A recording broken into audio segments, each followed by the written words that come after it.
So, where do you get scrap aluminium? Well, this fell in my lap last night. The young bloke had an accident with it, and it's not worth repairing. And not only is it not worth repairing, but he can't get the panels for it. So we have an automatic transmission, an aluminium manifold, and if we can see underneath there somewhere is, there it is, an aluminium cylinder head, master cylinder, wheels, towing case, pistons. So I'll get a few kilos out of this, and then we just scrap the rest of the car. Good find. Catch you later.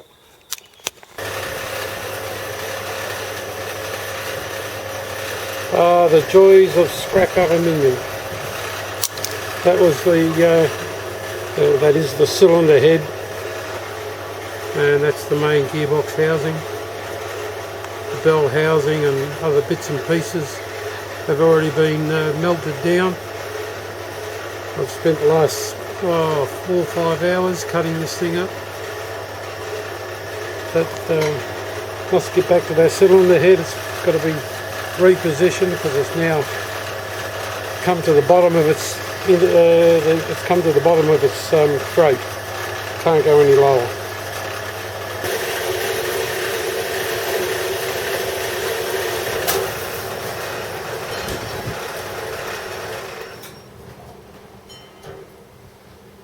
It's jumped off again.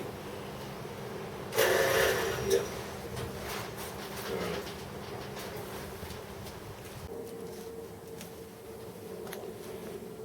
This melt is half of a Daihatsu Centro 3-cylinder engine. This is half of the cylinder head.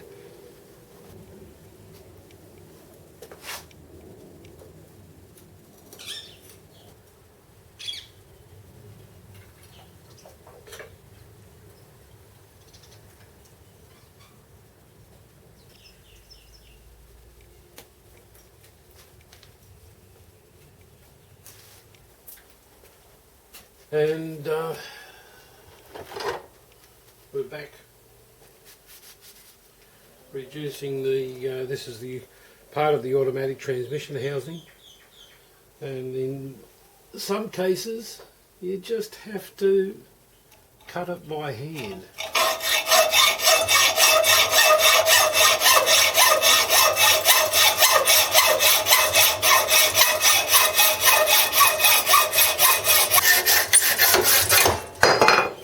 That didn't take long,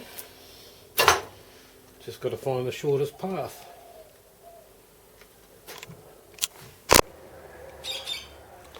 This is the last melt of the Daihatsu scrap aluminium.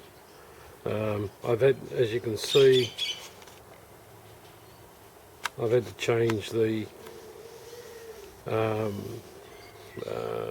lid because the lid started to fall apart. So some time back I did a test on the Hebel block. Well, that's it. Actually it works very good, that Hebel block. Okay.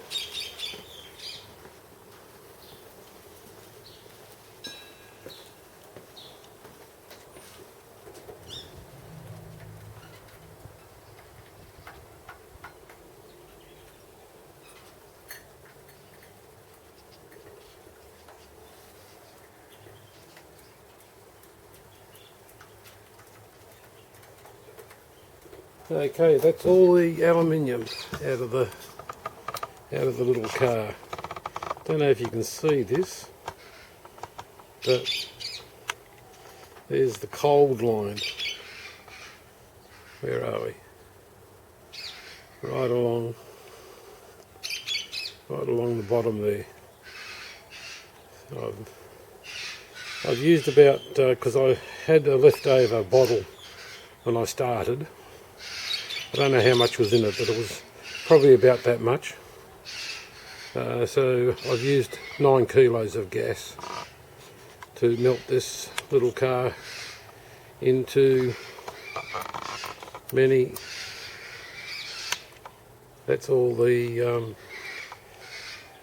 cupcakes of aluminium. Sweet. I'll weigh them, number them. I'll count them and then weigh them. And I'll tell my son it was his car. So now for the official weigh-in.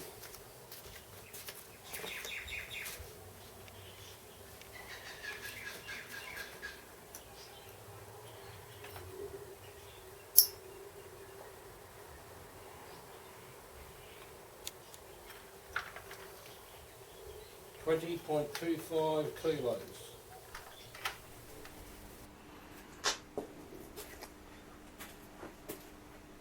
I need more ingots of aluminium. It's a bit hard to fit in my crucible.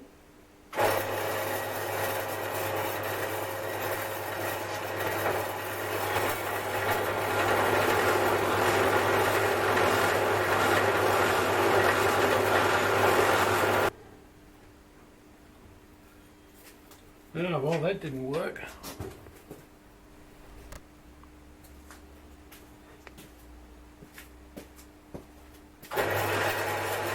Well, this is still the same thing, just coming at it from a different angle. I'm going to cut this nut off.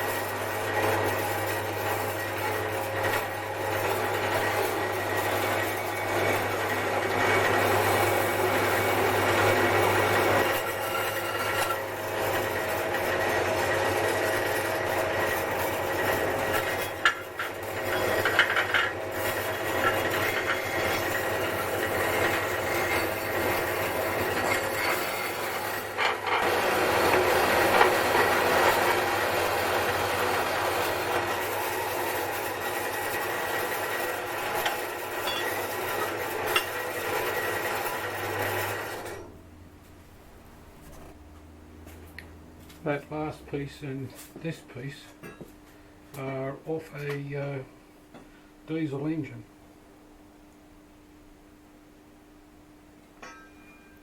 Isuzu, I don't know which engine, but doesn't matter, it's all aluminium.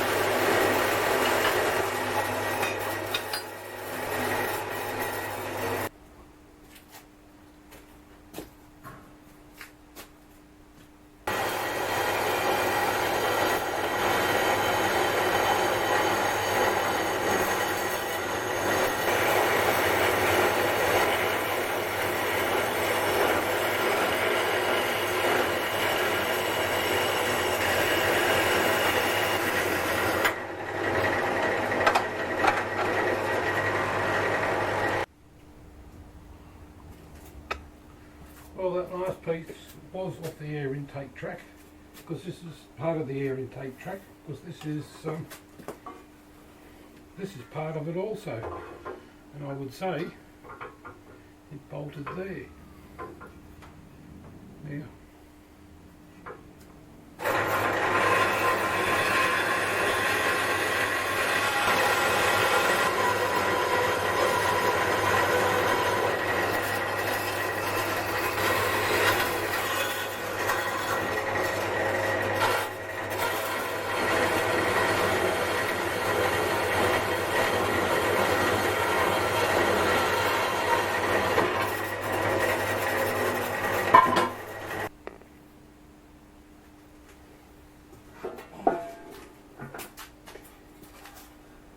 now this is my final piece. It's the rocker cover off that Isuzu engine.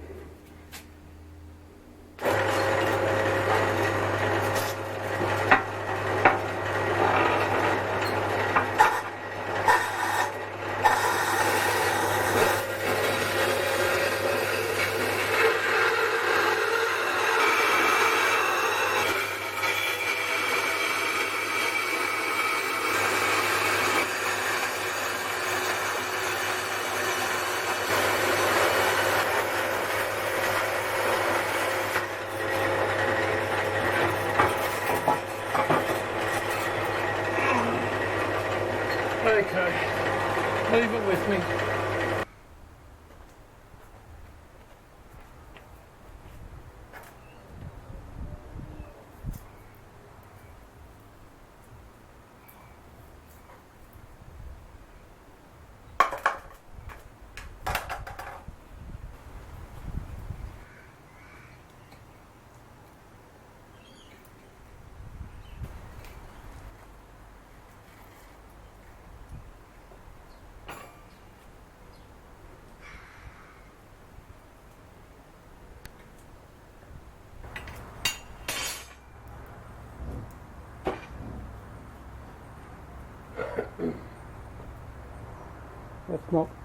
That's not all of the scrap aluminium, but that was a potful, 1.5 litres. Well, this recently came into my possession. It's a transfer case and gearbox out of a 4-wheel drive. The neighbour found this. He was helping a mate of his clean a rental property out, and this was sitting in his back shed. They were going to throw it out, and the neighbour said, "Oh, I know a guy that wants scrap aluminium, so here it is."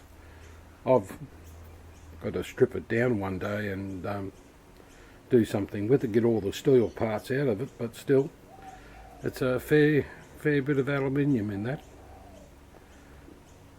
So sometimes it just falls into your lap.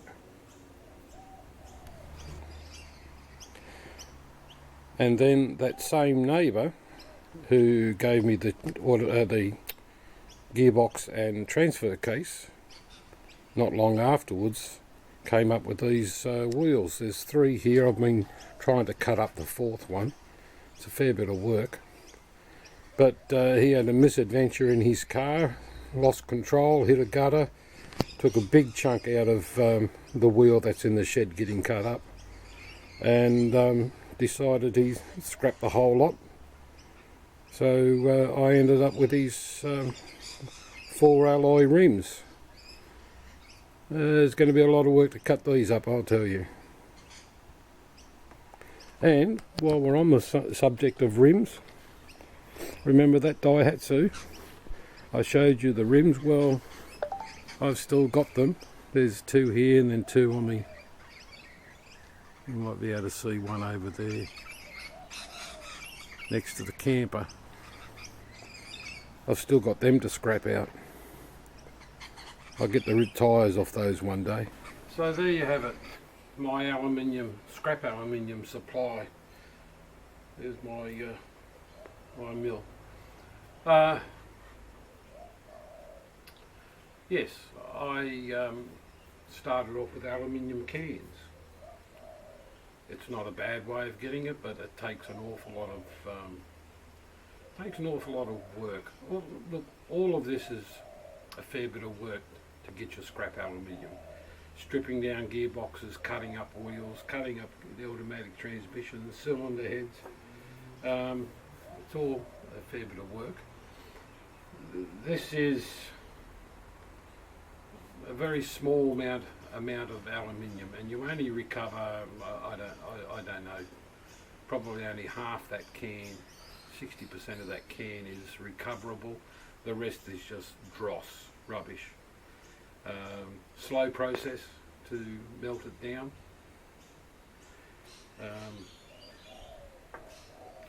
So cans work well, but that's a lot of soft drink you're going to be drinking, or your mates are going to be drinking. I started off with my son-in-law and his mate. They were going through, they had about just under 1,000 cans. That was 2 years ago, and that's what we melted down in the very start. The furnace then was briquette, those little charcoal briquettes. That's how I fired it. That's an expensive way to go. Not a bad way to start, but it's an expensive way to go. The best thing I ever did for the furnace was to make the gas burner. That was very simple. I had a bit of water pipe, a couple of fittings. but then I was able to start picking up, as far as scrap aluminium, I started picking up car parts, a 6-cylinder engine, cylinder head, and bell housing for that same engine's gearbox, automatic transmission. Never got to get the transmission itself because I got those off the son-in-law while I was doing those 1,000 cans. And when I got back there 6 months later, he had trashed the car, sent it off to the wreckers, well, to the scrap metal yard.